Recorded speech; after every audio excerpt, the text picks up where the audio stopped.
The cafe smelled like burnt espresso and rain-soaked jackets. Outside, traffic hissed against wet pavement, but inside, the world felt smaller, muted by clinking cups and low voices. Ethan sat alone at a corner table, fingers wrapped around a cooling mug he'd forgotten to drink. Across from him, an empty chair waited like a question he didn't know how to answer. Then a soft voice cut through the hum. Quem assistir? He looked up and saw a little girl balancing carefully on one leg, her other pant leg folded and pinned. She smiled anyway, brave and trembling all at once. Before we go any further, I'm curious. Where are you watching from right now? It still amazes me how a single moment can echo across places we'll never visit. Drop your city in the comments, and let's remind ourselves how far one story can reach. Ethan blinked, unsure if he'd heard her right. The cafe was nearly full, but people avoided the small round table like it carried bad luck. He noticed how the girl's knuckles were white around her crutches, how she tried not to sway. Her hair was pulled into uneven pigtails, one ribbon missing, as if the morning had rushed her out the door without finishing its work. Of course, he said finally, standing too fast. His chair scraped loudly. Please, take it. She laughed, a quick, relieved sound, and eased herself down with practiced care. For a moment they sat in silence. Ethan felt the old familiar tightness in his chest, the one that came whenever a stranger's life brushed too close to his own. He'd learned to keep his eyes down, his world narrow. It was safer that way. My name's Lily, she said, swinging her remaining leg gently. My mom's late again. Ethan nodded. I'm Ethan. He didn't offer more. He rarely did. Being a single dad had taught him that explanations invited questions, and questions opened doors he didn't always have the strength to walk through. His phone buzzed on the table, another message from his sister asking if he was eating enough, sleeping enough, coping enough. He turned it face down. Lily leaned forward, peering at his untouched mug. You don't like coffee? I forgot it was there, he admitted. She grinned. That happens when you're thinking too hard. Something about the way she said it, so certain, so knowing, made him smile despite himself. He studied her more closely now. The crutches were scuffed, the rubber tips worn thin. Her sneakers didn't match. Yet there was a steadiness to her, like she'd already learned how to keep going even when balance was never guaranteed.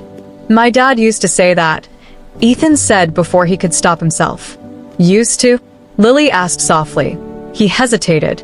The cafe lights flickered, reflecting off the window like distant stars. Yeah. Used to. She nodded, as if that was answer enough. Children, he realized, often knew when not to dig. Or maybe she just recognized the weight of silence because she carried her own. Minutes passed. Outside, rain slowed to a drizzle. A waitress approached, eyeing Lily uncertainly, then smiled too brightly. Can I get you something, sweetheart? Just water, please, Lily said. With lemon, if that's okay. When the waitress left, Ethan cleared his throat. Is your mom coming soon? She always does, Lily replied. Sometimes, late is still coming. The words landed harder than he expected. Late is still coming. He thought of mornings waiting at school pickup, of promises stretched thin but not broken, of hope that arrived limping but alive. Ethan glanced at the door again, half expecting someone to burst and apologizing. No one did. Instead, Lily began telling him about school, about a boy who carried her backpack without being asked, about a teacher who let her draw during math because it helped her concentrate. Her voice rose and fell, painting small kindnesses like they were miracles. And sometimes, she added, quieter now, people stare. But that's okay. I stare back. Ethan laughed, a real one this time. It surprised him how easily it came. He thought of his daughter, Ava, waiting at home with a babysitter, her shoes lined neatly by the door the way her mother used to like them. Ava had learned to be quiet after her mom died, as if noise might make grief worse. Ethan wondered what it would take to make her laugh like Lily. Open, unguarded. The door chimed. A woman rushed in, hair damp, eyes scanning the room until they found Lily. Relief flooded her face.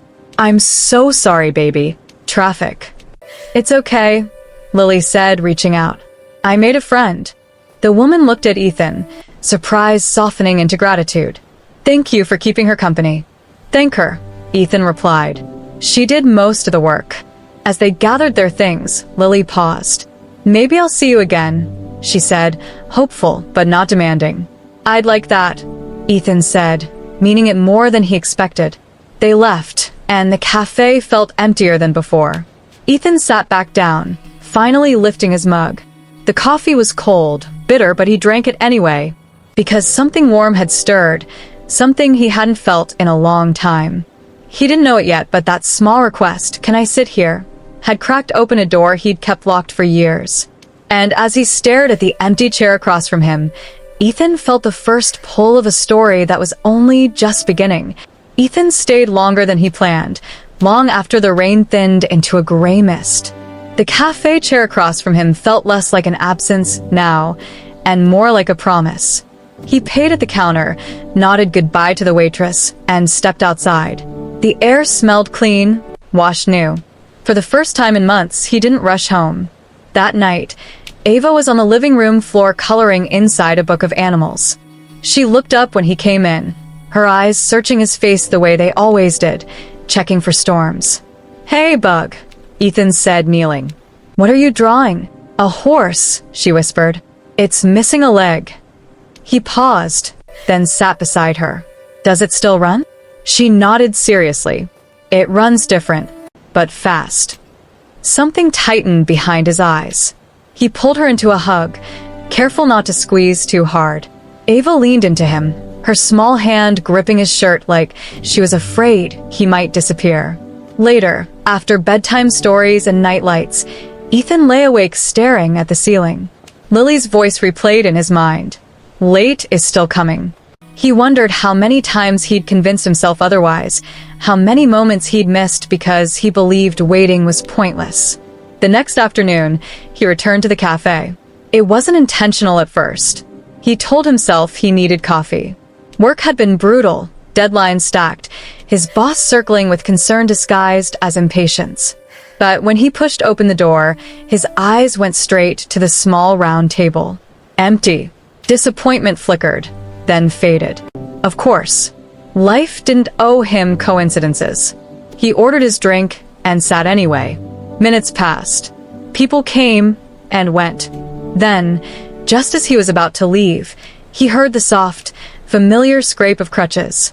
Lily stood near the entrance, arguing quietly with her mother, whose face looked more tired than apologetic today. When Lily spotted Ethan, her face lit up like she'd found something she'd lost. You came back, she said, beaming. So did you, he replied, smiling before he remembered to guard it. Her mother laughed, a weary sound. I swear this kid has better timing than me. They sat together again. This time, Ethan bought Lily a cookie, breaking it carefully so crumbs wouldn't scatter. She told him about physical therapy, about how falling hurt less now because she'd learned how to fall right. He told her about Ava, about how she lined her shoes and missed her mom in quiet ways. Lily listened closely, her brow furrowed. Does Ava feel lonely? Yes, Ethan said. I think so. So do I, Lily said simply. But lonely isn't forever. If you were sitting at that table, hearing a child speak with that kind of courage, what would you have done? Would you have leaned in or looked away? Tell me in the comments. And if this moment stirred something you didn't expect, tap like to show that kindness still has a place here. Days turned into weeks. The cafe became a meeting point, then a ritual. Sometimes Lily's mom stayed, sometimes she rushed off again, trusting Ethan with a look that said thank you for seeing my child. Ava joined them once, shy at first, then laughing as Lily showed her how to race crutches against sneakers. One evening, after the girls chased pigeons outside, Lily's mom, Grace, sat across from Ethan, her coffee untouched. I should tell you, she said quietly, Lily lost her leg 2 years ago. Car accident. Drunk driver. Ethan swallowed. I'm sorry. She asks why she lived, Grace continued. Why she stayed when her dad didn't. The words settled heavy between them. Ethan thought of nights Ava asked the same question in different words. I don't have answers, he said. But I think, maybe it's to sit at the right table when someone needs you. Grace smiled through tears. Maybe. That night, Ethan walked home feeling lighter and heavier all at once. He realized something had shifted.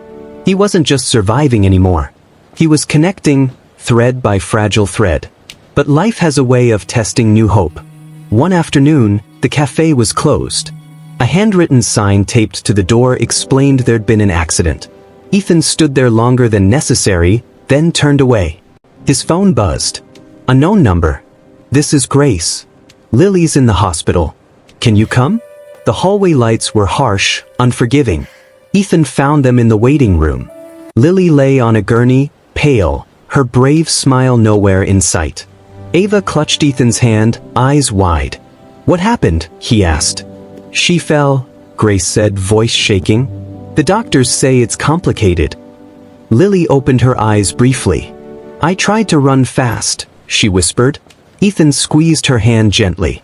You always do. As they wheeled her away, Ethan felt the old fear surge back, the one that told him loving was dangerous. He closed his eyes, breathing through it, staying. Because sometimes staying is the bravest thing you can do. The hospital room hummed with quiet machinery, each beep stretching Ethan's nerves tighter. Ava sat curled into a vinyl chair, her chin tucked into her knees, watching Lily through the glass like she might vanish if she blinked too long. Grace paced, fingers twisting the strap of her bag until her knuckles blanched. Doctors came and went, voices low, careful. Words like infection, surgery, monitoring floated through the air without landing anywhere solid.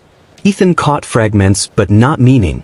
He focused instead on Lily's small chest rising and falling, on the way her eyelashes trembled even in sleep. He remembered the first night after his wife died, how the hospital lights felt cruelly bright, how everyone spoke in softened tones as if loudness might break him completely. The memory pressed in now, uninvited and sharp. Grace finally sank into the chair beside him. I hate that she's back here, she whispered. She was doing so well. She still is, Ethan said, though he wasn't sure who he was convincing. Hours passed. Night bled into early morning. Ava dozed against his shoulder, warm and trusting. Ethan brushed hair from her face and wondered how many invisible scars children carried without complaint. Have you ever had someone show up for you when you felt completely alone? If yes, write yes below and tell me their name. Sometimes gratitude deserves to be spoken out loud. Near dawn, a nurse stepped out and nodded at Grace. She's stable for now. Relief collapsed Grace into tears. Ethan stood, steadying her without thinking. For a moment, the three of them, 2 adults and 1 sleeping child, formed a quiet circle of shared exhaustion and fragile hope. When Lily woke later, groggy and pale, she found Ava sitting beside her bed, carefully coloring a picture of a horse with 1 strong leg. It's you, Ava said softly. Lily smiled faintly. I like it. Recovery was slow. There were setbacks, fevers that spiked without warning, pain that stole Lily's breath and made her brave eyes cloud with fear. Ethan visited whenever he could, sometimes with Ava, sometimes alone. He read stories, made terrible jokes, learned the rhythm of the ward. Grace watched him with something like disbelief. You don't have to do this, she said one evening. I know, Ethan replied. I want to. Weeks later, Lily was released. The day she left the hospital, sunlight streamed through the automatic doors like a blessing. She took careful steps, leaning on her crutches, Ava matching her pace as if they'd practiced. Life didn't snap back to normal. It rarely does. But it widened. They met at the cafe again, the table no longer avoided. Other patrons smiled now, some stopping to chat. Ava and Lily became inseparable, homework spread across the table, laughter spilling louder than the clink of cups.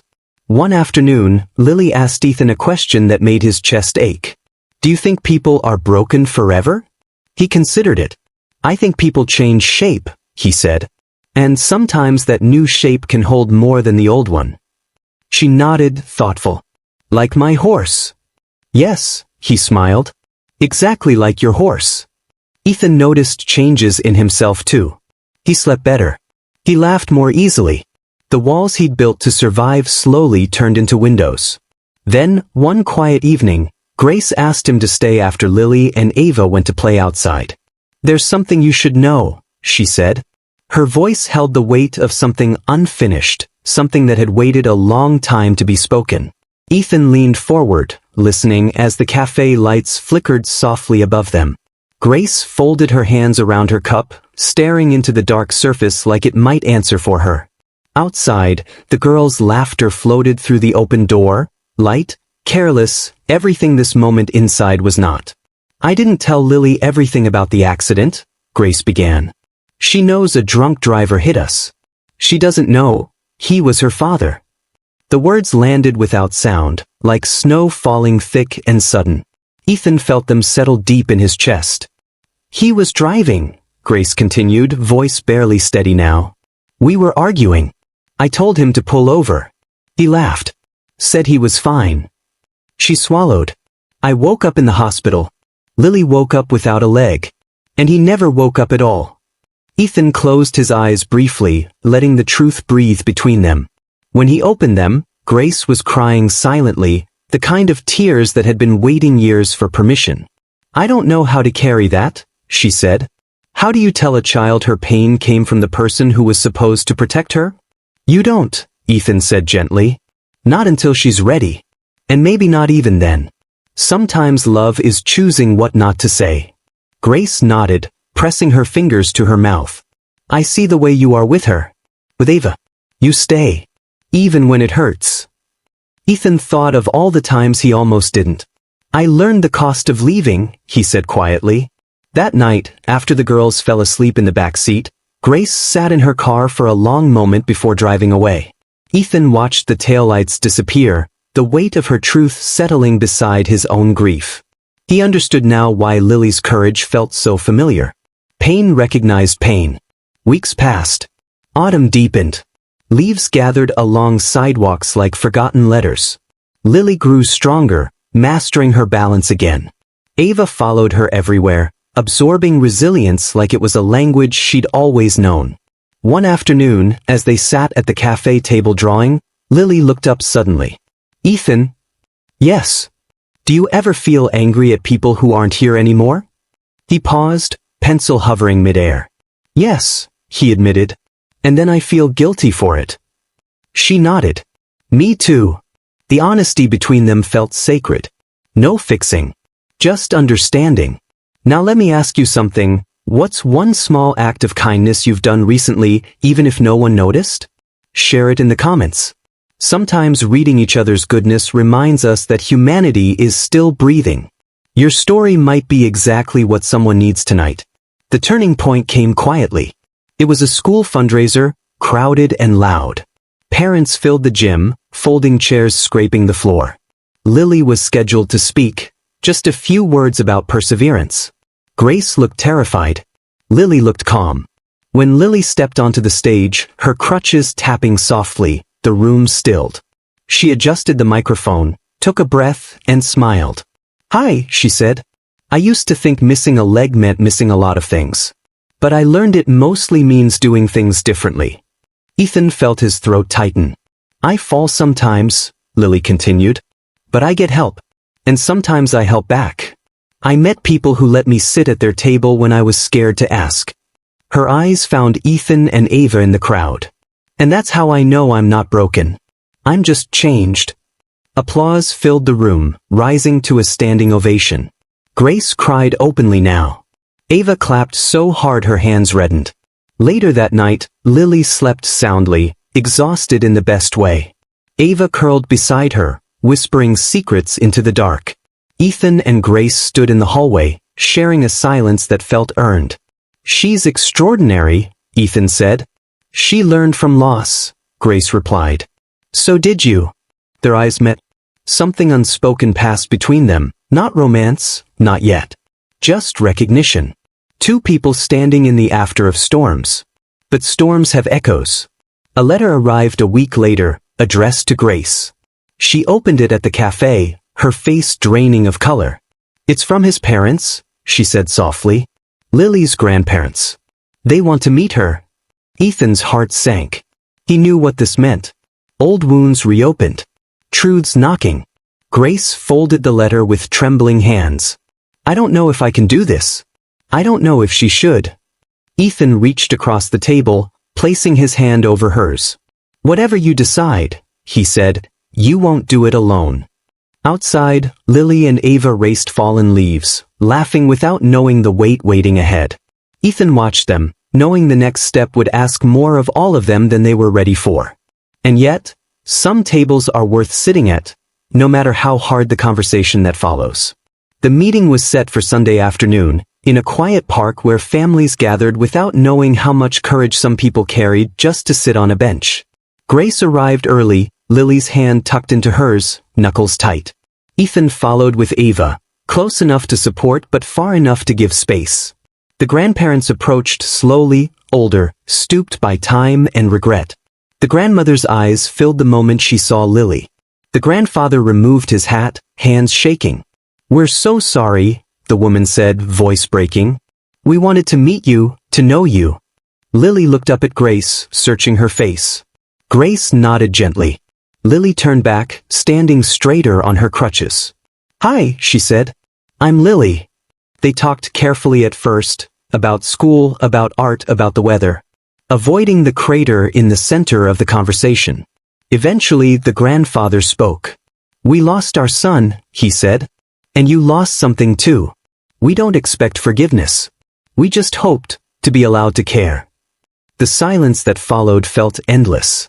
Ethan watched Lily's face, how her jaw tightened, how her eyes flickered with something older than her years.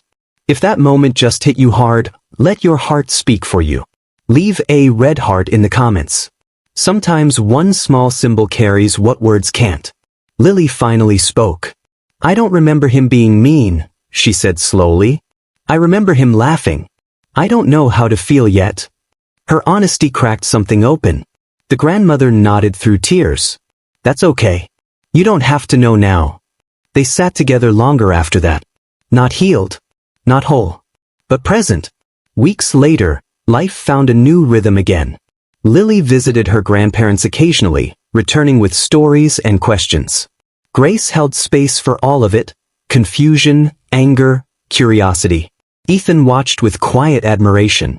One evening, as the children slept, Grace sat across from Ethan at the cafe that had become something like home. I'm scared, she admitted. Every step forward feels like another way to fall. Ethan considered the weight of that. Falling isn't failing, he said. It's proof you tried to move. She smiled faintly. You say that like you believe it. I didn't always, he replied. But I'm learning. They walked outside together, streetlights glowing amber. The air had turned cold. Grace hesitated, then spoke. I see the way you love Ava, she said. The way you stayed for Lily. You don't run. I wanted to, Ethan said honestly. Many times. But you didn't. No, he said. Because some people change your definition of safe. Their steps slowed. A quiet understanding settled between them. Fragile, careful, but real. The following month, Lily had another surgery scheduled. Minor, the doctor said. Routine. Still, fear crept back in, uninvited. In the hospital hallway, Lily gripped Ethan's hand. Will you be here when I wake up? She asked. Yes, he said without hesitation. Grace watched him, eyes shining. In that moment, she understood something vital. Families aren't always born. Sometimes they are built, choice by choice, table by table. Before they wheeled Lily away, Grace whispered to Ethan, Thank you for answering her that first day. He swallowed. I think she answered me. As the doors closed, Ethan felt the familiar fear rise, but it no longer ruled him. He stood steady, Ava at his side, Grace beside him. Because love, he was learning, isn't the absence of pain. It's the decision to stay anyway. And the hardest question still lingered ahead. One that would ask not just for kindness, but for forgiveness. The hours during Lily's surgery stretched like thin glass, clear, fragile, threatening to shatter with a single wrong sound. Ethan paced the corridor, counting steps without realizing it. Grace sat rigid, hands folded in prayer, though she'd once said she wasn't sure who she was praying to anymore. Ava colored quietly on the floor, her drawings calmer now, houses with open doors, people holding hands. Every few minutes she looked up at Ethan, and every time he smiled back, steady, even when his insides weren't. When the surgeon finally emerged, mask lowered, eyes tired but kind, Grace rose so fast her chair tipped backward. "She did great," the doctor said. "She's stronger than she looks." Grace covered her mouth, a soundless sob escaping. Ethan exhaled a breath he hadn't realized he was holding. Ava ran to him, hugging his leg. They waited again, this time with hope stitched carefully into the silence. When Lily woke, groggy but smiling, she reached for Ethan's hand first, then her mother's. "I didn't run," she murmured. "You never stopped," Ethan said. As days passed, Lily healed. And as she healed, questions deepened. One evening, sitting in the cafe long after closing, Lily asked the question Grace had feared most. "Did my dad love me?" The air went still. Grace's eyes filled, but before she could speak, Ethan gently placed a hand on Lily's shoulder. "I can't speak for his choices," he said carefully. "But love isn't erased by mistakes. It's complicated. And unfinished." Lily thought about that. "I think he loved me in the ways he knew how," she said softly. "Even if it wasn't enough." Grace broke then, pulling Lily into her arms. Ethan looked away, giving them space, his own chest burning with memories of a man he'd once been angry at too. "Be honest, could you forgive after something like that? Type forgive, if you think you could, or never, if it would be too much to carry." The question lingered long after it was asked. Months later, spring arrived. Trees bloomed like they'd been holding their breath. Lily learned to run again, different, but determined. Ava chased her, laughter echoing across the park. One afternoon, Grace found Ethan sitting alone at the cafe table, staring out the window. "What are you thinking about?" she asked. "How close I came to living half a life," he said. "And how one small question changed that." Grace smiled. "Can I sit here?" she teased gently. He laughed. "Always." The children burst in moments later, faces flushed, joy unfiltered. The table filled with noise and crumbs and life. Ethan watched them, understanding now, healing wasn't a finish line. It was a series of brave pauses, moments where you chose openness over fear. And as laughter wrapped around him, he knew the story wasn't ending yet. It was preparing for its quiet truth, the kind that stays with you long after the sound fades. Because sometimes forgiveness doesn't come all at once. Sometimes it arrives, seated across from you, asking gently for space. The first time Lily ran without looking back, it stole the breath from everyone watching. Her stride was uneven, her pace cautious, but her face held no fear. Only focus. Only joy. Ava cheered so loudly that strangers in the park turned and smiled. Grace covered her mouth, tears slipping free. Ethan stood beside her, hands buried in his jacket pockets, heart pounding like he was witnessing a miracle built one step at a time. "She did it," Grace whispered. "She always does," Ethan replied. That afternoon, they celebrated with milkshakes at the cafe. Chocolate mustaches, sticky fingers, laughter bouncing off the walls. It felt ordinary. And that, Ethan realized, was the miracle. Ordinary had once felt impossible. Later, after the girls were dropped off at a sleepover arranged with surprising confidence by Lily, Ethan and Grace walked the quiet streets together. Streetlights flickered on, one by one. "I've been thinking," Grace said, "about us." Ethan's chest tightened, not with fear this time, but with care. "Me too. I don't want to rush," she continued. "But I don't want to hide either." He nodded. "Neither do I." They stopped at the corner where their paths split. Grace hesitated, then leaned in and hugged him. It wasn't dramatic. It was warm. Grounded. But as she walked away, Ethan felt something settle into place. Not certainty, but peace. Days later, Lily's grandparents came to the school talent show. They sat quietly in the back, unsure of their place. When Lily spotted them, she waved, small, tentative, but real. Afterward, she walked up to them, crutches tapping. I'm glad you came, she said. The grandmother smiled through tears. So are we. If you believe love still wins, after loss, after mistakes, after fear, comment below. Let's fill this space with hope. Someone scrolling right now might need to see it. That night, Ethan tucked Ava into bed. She looked up at him, eyes serious. Daddy, she said, Lily says families can be chosen. Yes, he said softly. They can. Did Mommy choose us? He swallowed, then smiled. Every day. Spring rolled into summer. The cafe changed menus. The table remained. One evening, Lily asked to say something before they left. She stood by the table, hands resting on its worn edge. I used to think this was just a place to sit, she said. But it's more. It's where I learned that asking isn't weakness. It's how you find people who stay. Ethan felt his eyes sting. The world didn't pause for them. Bills still came. Bad days still arrived unannounced. But now, there was something stronger than fear holding them together. And as they stepped outside into the warm night air, Ethan knew the story was nearing its quiet ending. Not with a grand gesture, but with a simple truth, waiting just ahead. The night was quiet in the way that feels earned. Not empty, just settled. Ethan drove with the windows cracked, warm air brushing his face as the city lights blurred past. Ava slept in the back seat, her small breath steady. Lily had fallen asleep too, her head against Grace's shoulder, crutches tucked carefully at her feet like trusted companions. When they reached the apartment building, Grace hesitated before unbuckling. "Can we stay a minute?" she asked softly. Ethan nodded and turned off the engine.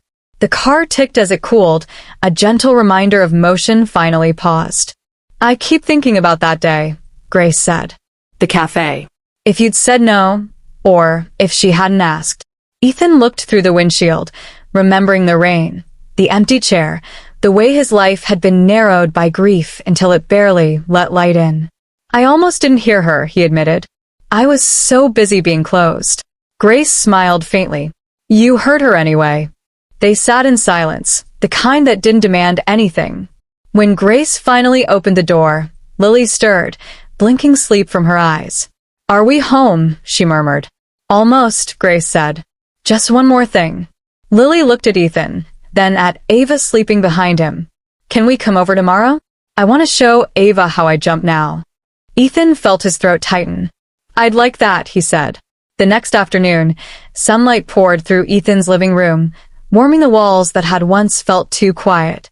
Lily demonstrated her jump, small, careful, triumphant. Ava clapped, then tried to copy her, falling onto the rug in a fit of giggles. Grace watched from the doorway, hand pressed to her chest. "I didn't think it would look like this," she said to Ethan. "After everything." "Me neither," he replied. "But I'm glad it does." Later, as the girls played, Grace turned to him. "There's something Lily asked me last night." Ethan waited. She asked if it was okay to be happy even when bad things happened. His breath caught. "What did you tell her?" Grace smiled through tears. "I told her happiness doesn't erase pain. It sits beside it. And that's allowed." Ethan nodded, feeling the truth of it settle deep. He thought of his wife, of how loving again didn't mean forgetting. It meant carrying her memory forward, making room rather than closing doors. That evening, after Grace and Lily left, Ava climbed into Ethan's lap on the couch. "Daddy," she said, tracing a line on his sleeve, "I like when people sit with us." "So do I," he said, kissing the top of her head. Outside, the city hummed. Inside, the world felt right-sized. If this story has stayed with you, if it stirred something quiet and tender inside, don't scroll past silently. Tap like, not for me, but for the child who asked a simple question and kept her heart open anyway. One click can be your way of saying, "I felt this. I was here." Days turned into weeks. The cafe table remained their meeting place, but it no longer felt like the center of the story. It was simply where it began. Lily grew stronger. Ava grew braver. Grace and Ethan grew into something patient and real, built on listening more than speaking. One rainy afternoon, a stranger hovered near their table, uncertain. a young boy with a cast on his arm and eyes full of questions. He said softly, "Is this seat taken?" Lily looked up first. She smiled, the same brave, trembling smile Ethan remembered. "No," she said, scooting over. "You can sit here."